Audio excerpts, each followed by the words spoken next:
Hey, good morning, folks. It's Pastor Stephen back again with another No Frills Daily Devotional.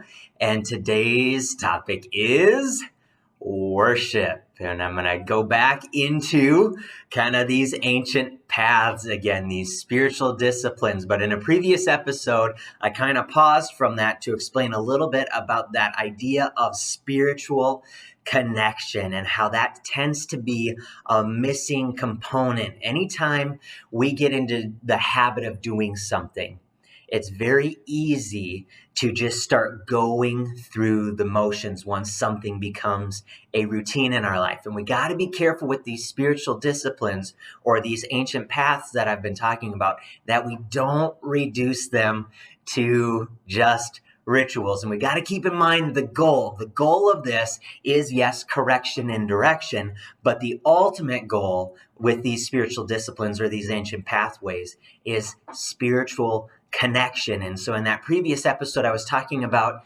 how we tend to neglect our core. Okay, we don't focus on the spiritual component, and we don't often realize that our spirit component is being neglected. And what these spiritual habits or these spiritual disciplines, these ancient pathways are meant to do is they're meant to uncover that truth that we have a spirit inside of us, and it is crying out for more and more and more of God. All right. And so I'm going to keep talking about that concept along the way. But anyway, so with this idea of spiritual connection, okay, it's learning to deny fleshly desires, okay, that come from my emotions, that come from my thoughts, that come from my physical demands from my body, okay, in order to live according to that spirit, that core that God created me with.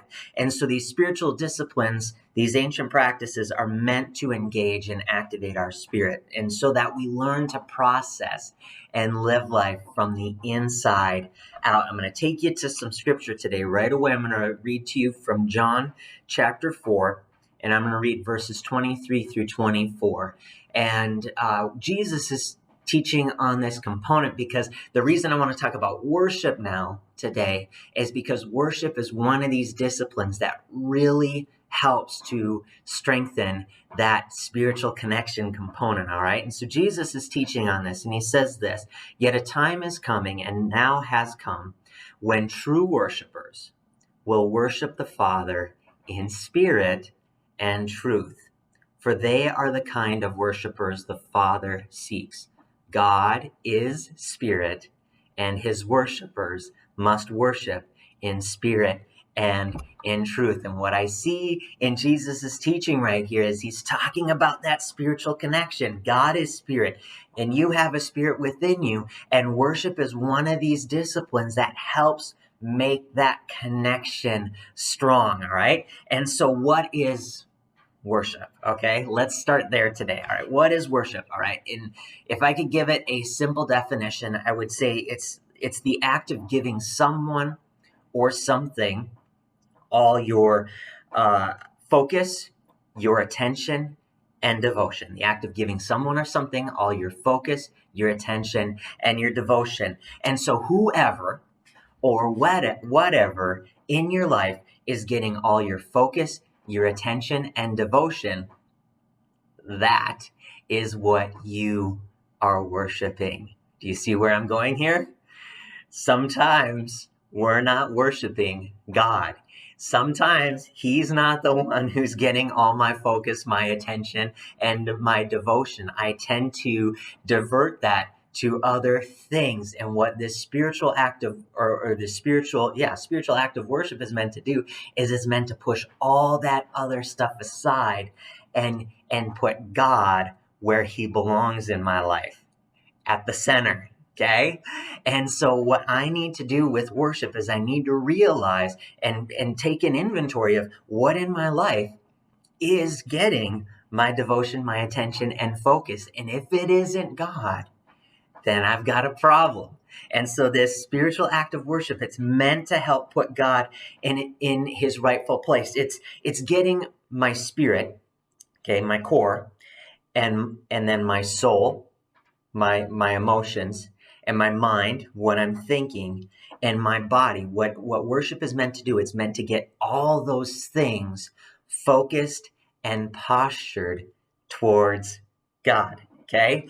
And that's tricky. Okay. That's tricky because if you've ever done this, okay, because I've done this, right? You can reduce worship just to a ritual. I can go to church and I can say the things, I can do the things, I can do the stand up, I can do the sit down, I can do the kneeling, I can do the singing, right? But I might not be checked in.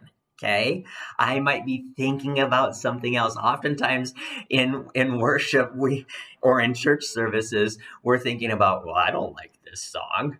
Oh, I don't like that message. I don't like where I'm sitting. I don't like, wait, when you're focused on what you like and don't like in a worship service, guess who you're worshiping?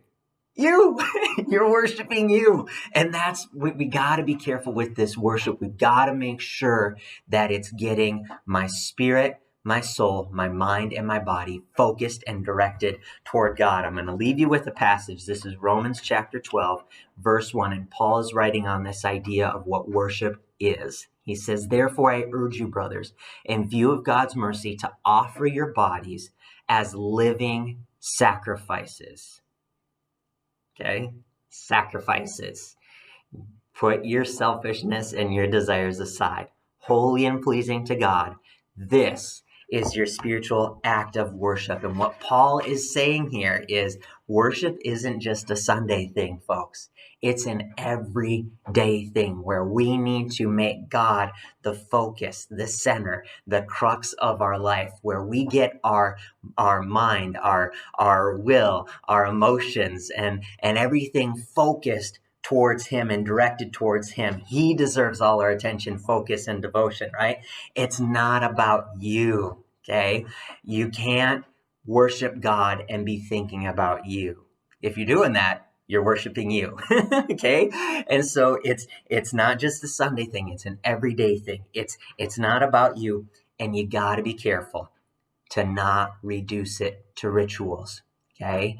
Because if I reduce it to rituals, I'm going to be missing out the key goal in this very key spiritual discipline, and that's about connection. It's all about connection, you guys. Hey, have an awesome day and be blessed.